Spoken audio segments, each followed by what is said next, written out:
Welcome to the Impact Maker's Journey from Passion to Profits, the podcast showcasing heart-centered coaches, experts, and energy healers who are on a mission to change lives and create meaningful success doing what they love.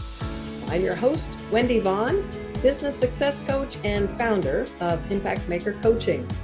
And I've got to be honest, the path from passion to profits is rarely easy, but it's always filled with growth, clarity, and surprising rewards.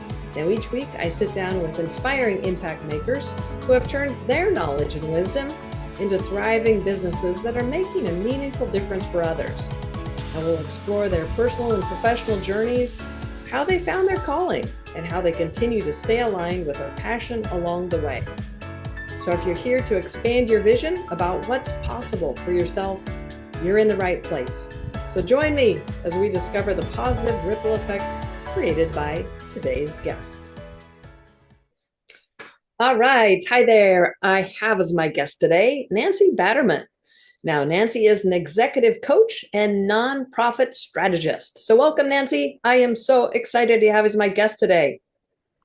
Thank you very much. I'm excited to be here, Wendy.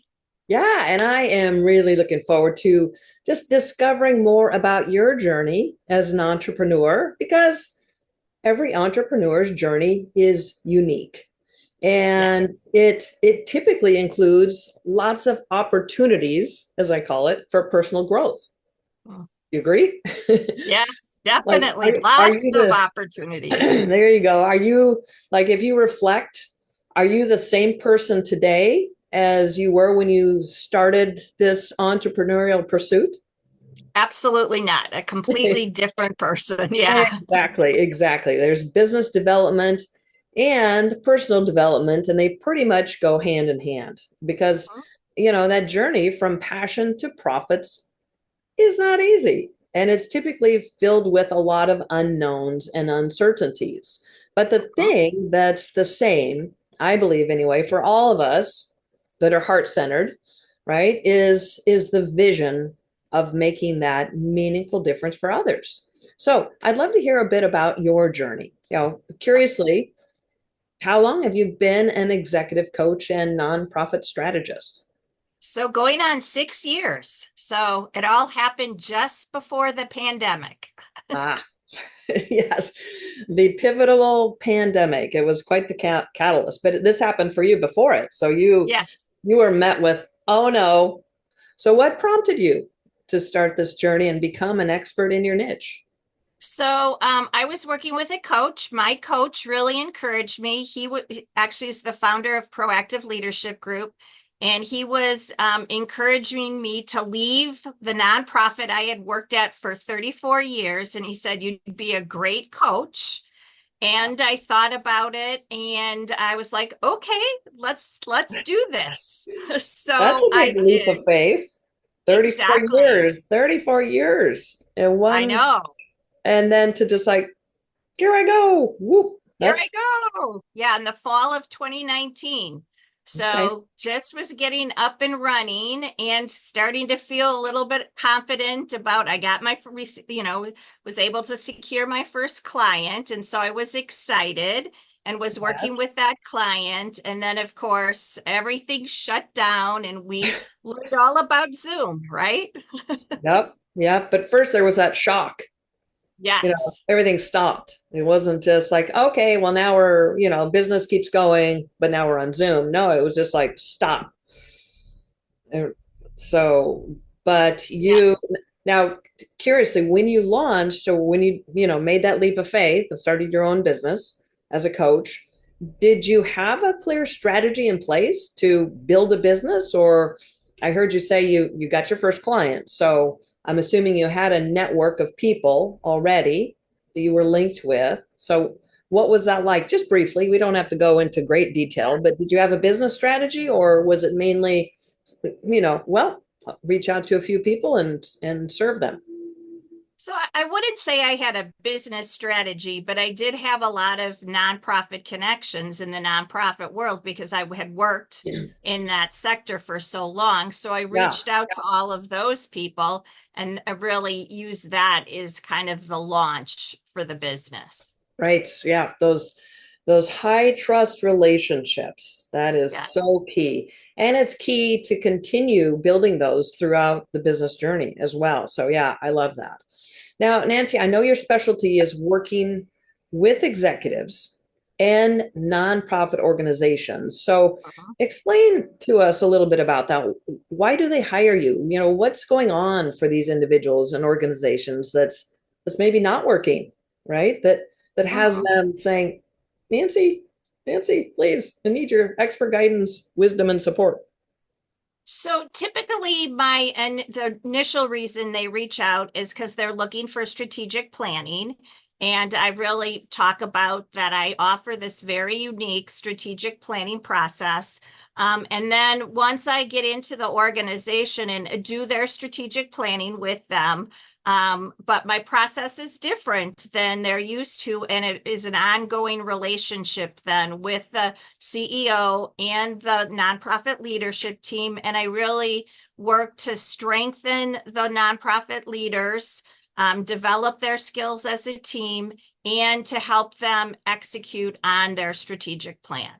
Hmm, okay. Okay, because they all have a mission statement, right? That they have an Exactly. intention. The intention is there, but does it actually happen? Is what I'm hearing you say. Right. You know, so let's be strategic about this so that the mission statement is something that they are actually bringing to Implementing. their community and implementing. Yes, yes. Yes, So, absolutely. Yeah, and most nonprofits do a strategic plan. It's a common practice for all or most nonprofits. Primarily, the board drives and will say, "So, how long has it been since you've updated your strategic plan, or when are we going to start our next session of strategic planning?" So it's a mhm, common practice for nonprofits to do. But in the past, they've been kind of crazy, and I experienced this as a CEO, is that it's a long process, typically goes for 6 months. A lot of meetings, focus groups, getting feedback from a lot of people. And then you put together usually a plan that's, could be 25, 30 pages. I mean, now it's all electronic. When I sure. first started doing it, you put it in a ring binder and then it sat on my shelf and collected dust. So it's A lot the of wasted typical. effort, a lot of wasted effort. Right. Yeah. So with this one page strategic plan, which is, kind of what sets me apart, is that it's a quick but thorough process, and they end up with everything in one page so Wow. that it's succinct and it's easy to share with constituents, with the board, but it's also comprehensive. So that's what really sold me on being a coach. Actually, Mike said, "Hey, you can share this one page strategic planning process with many nonprofits if you're a coach." And I was like, "Ooh, you're right." Right? Why keep this brilliance contained here when I can make this bigger impact? Exactly. And obviously, something sitting on the shelf, no matter how much time, effort, and planning they went into creating that, if it's not being utilized, implemented, like I said, then the entity, the nonprofit, isn't serving at their highest level. Exactly. And So, you've wasted all those time and resources. So you want to make sure it's something that once you put in place the plan, that you execute on that plan. right. So one page, I love that. That's obviously very unique to your approach. Yes, one Yeah. page. Well, can you share a story with us about a nonprofit organization that you've teamed up with and the difference that it's made for them? Sure. So actually, one of my colleagues who worked in the same industry as I did, I had reached out to her once I'd made the transition, and I shared with her that the reason I was, had left my organization and was doing this was because of the one-page strategic plan. And so I wanted the opportunity to do a proposal for her when she was ready for her next strategic plan. And she was like, "Okay." So we sat down and I did a little introduction. And fortunately for both of us, she hired me to do her strategic plan with her leadership team and her board of directors. And that was 3 years ago. So we just finished up in the last month, the third plan.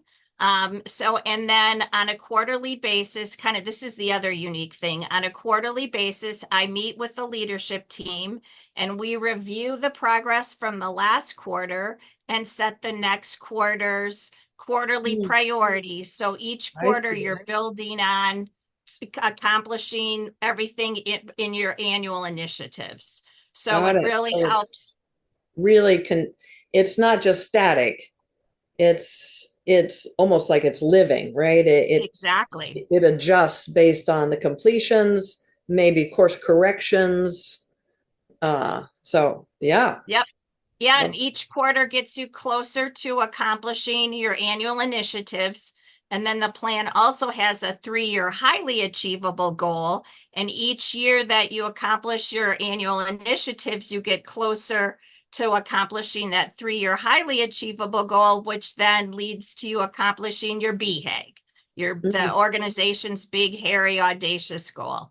Oh wow, I love that. I'm going to talk about that in just a minute. In fact, that I love that you brought that up because that's one of the things that I learned from one of my mentors early on is the importance of Yep. that and in driving that momentum. So yeah, so basically, I mean, so this organization over the course of 3 years that you started working with this singular, this one sheet strategic plan, Mhm. what has been, I mean, can you quantify or, what's been the difference at the end of this 3 years? Have they been hitting their Yeah. goals?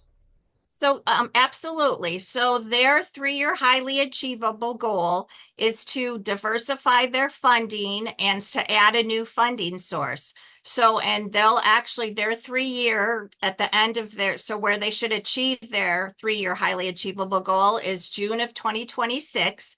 And they're very close. They're in the process of piloting. So they provide services to adults with intellectual and developmental disabilities, and they do art programs, and they're going to offer their plan is, and they're going to pilot this year, taking those art resources and sharing that with the community to introduce the community to their organization.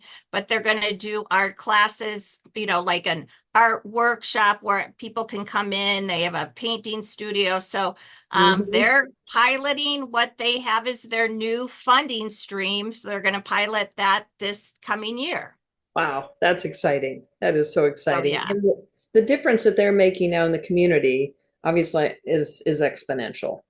yes, Such a meaningful place of service. And obviously this is work that you're very passionate about. I can just hear it emanating as you're yes. talking about your client success. And I actually I'd love to hear your secret because what I've seen over and over, during the seven some odd years that I've been coaching professional coaches and energy workers is that, frequently the frustrations and challenges of building a business plus inconsistent results really dampen that original passion and the vision and the excitement about making that difference. Obviously, that's not true for you. Right. Um, you know, and and this is really why I love, being a business coach is because I know that without a shadow of a doubt, that with, the right strategy, every expert coach and energy worker can have that thriving passion driven business. So what is the key for you that is fueled your passion, that is keeping you energized about continuing to serve these nonprofits and their leaders? So I would say, well, obviously working in the nonprofit industry for 34 years, I'm passionate about nonprofits. And now I really have the opportunity to help them all have a greater impact, right? Instead of just one organization having a greater impact. I've been able to take my all those years of experience and the hard things and the easy things I learned along the way, and allowing and helping other organizations to have a greater impact. The more Yeah. successful a nonprofit is, the more people they can help. So I'm Yeah. inspired by that opportunity to help so many nonprofits, and there's such a diverse group of nonprofits and who their clientele is, and it's exciting and very personally rewarding, Oh yeah, obviously. absolutely, absolutely. And the ripple effects are Yes, just huge because all the nonprofits are really geared towards doing good in their community, right? Serving, definitely. Hmm. serving, adding to enhancing uh, people's lives. So yeah, I love that. And one of my early mentors, Mark Victor Hansen, uh, co-author of the Chicken Soup for the Soul, Oh, yeah. yeah, Hmm. he and Bob Proctor formed this 3% club that I participated in. It was basically a mastermind. And I loved rubbing shoulders with him because talk about a visionary, talk about serving at a global level. That was what always was driving him. And what one of the things that he taught me that made the biggest difference to supporting me to, always tap into the passion is he said, Wendy, you need to always have a big, hairy, audacious goal, a BHAG, right? Something Yeah. that fuels your passion and helps you to overcome, the little stuff, the barriers, the things that trip you up. And so throughout my career as an entrepreneur, I've had various different, audacious goals. And sometimes, the little voice comes in and says, yeah, but who are you to? Who are you to think, you could contribute to that? And I always push those little voices away and say, well, I can, one stone thrown in a lake, the ripple effects go on and on and on and on. So my big, hairy, audacious goal as a business coach is to raise consciousness within humanity, you know and the way I see it is by supporting people like you, coaches, those experts in their fields, consultants, to do the work you do, because obviously the impact that you make is infinite. So do you have a big audacious goal, Nancy? I'm putting you on the spot here. But yes, Something of course. that's driving you, or has you excited about the work that you're doing beyond the Definitely. hands-on, yep, I'm helping them to meet their strategic goals. Hmm. But I have to walk my talk. So I have my own one-page strategic plan, right, for my Okay. business. And I so it does have a love that. BHAG. So Yeah. my BHAG as to become known in the United States as the nonprofit thought leader. And so I'm really working to get out there and get my name out there and to share my expertise and knowledge with others so that I can help not just the nonprofits in California or on the West Coast, but throughout the United States. So that's my big, hairy, audacious goal. Yes, I love that. I love that. And I definitely see that as possible. Yes. And Nancy, I understand that you're publishing a new book. Is that right? Tell us, Yes, you're tell us a little bit absolutely about right. that. Tell us a So little bit. yes, so as a way kind of to establish myself as that thought leader, on June 3rd, my first book is coming out and it's called The Nonprofit, I know, yeah, Nonprofit Manifesto, a strategic roadmap to the business of nonprofits. So really Nice. focusing on the one-page strategic plan, but also the importance of nonprofits really thinking about themselves as businesses, not different than businesses. Ah, interesting. Great. Well, that is super exciting. So will we be able to find that on like Amazon, Amazon? as of June 3rd, it will be on Amazon. All Yes, it right. will. Congrats. That is huge. Kudos to you. I love that. Yeah. Thank you. So, Thank so you. Nancy, I mean, like I said, I so admire the work you're doing. What is the best step for nonprofits, their leadership teams who are curious about the possibilities of working with you and the impact that your expertise, guidance, support can have for their organization? What's their best next step? So their best step would be to reach out probably through email to me, and I will definitely follow up with them. And I offer any nonprofit an organizational health assessment, which benchmarks their organization with nonprofit best practices. So it's a great way for me to get to learn a little bit more about their business, their nonprofit, and for them to get an assessment of how they're doing in comparison to other nonprofits. Awesome. So you offer that complimentary? Yep, Oh, complimentary to any nonprofit. fantastic. Fantastic. Wow, that's huge. So look in the show notes, listeners, and you'll find the link to Nancy's website where you can contact her, connect with her, and I'm guessing schedule that assessment. Yes, definitely. All right, perfect. Well, Nancy, thank you so much. This has been just so much fun for me, learning about your journey, as well as expanding my view of what's truly possible for nonprofit organizations who are committed to making that meaningful difference. And, it's not easy without the expertise of a very strategic execution plan and obviously the ability to implement it. So thank you so much, Nancy. Really enjoyed our conversation, and thank you again for the work that you do. Thank you. Thank you for the opportunity. I enjoy talking with you. All right. Bye-bye. Bye. All right. Well, the real life transformations facilitated by experts like my guest today are truly priceless. I mean, happiness, joy, peace, love, right? These are all what each of us ultimately strives for in life. But becoming a sought after and well-paid coach or energy healer is often challenging, overwhelming, and frustrating. So if you're a heart-centered coach, expert, or energy healer who's striving for more ease, flow, and abundance, well, I've created a special gift just for you. So check out the show notes. All right, well, this is Wendy Vaughn signing off. Thank you so much for tuning in, and be sure to join me for my next episode where we'll be inspired by yet another impact maker's journey.